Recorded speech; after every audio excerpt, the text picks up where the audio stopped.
Bumuo ng special tracker team sa mga otoridad para hanapin si dating presidential spokesperson Harry Roque. Ayon kay PNP Chief General Romel Marvil, hindi lang mga tauhan ng Criminal Investigation and Detection Group, CIDG, at Philippine National Police ang kabilang dito, kundi pati mga taga-National Bureau of Investigation at Bureau of Immigration. Pinakontempt si Roque ng House Quad Committee dahil sa hindi niya pagsumite ng mga dokumentong kailangan para ipaliwanag ang biglaang paglaki ng kanyang assets.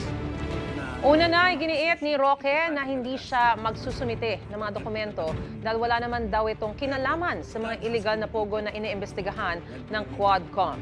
Hindi rin daw siya magpapaaresto sa Kamara. Itong hinihingi namin dokumento sa iyo ay may kaugnayan doon sa iyong alleged involvement dito sa usapin sa illegal pogo. Magpakalalaki ka, umarap ka dito sa amin, hindi yung nakatalikod ka palagi sa quad.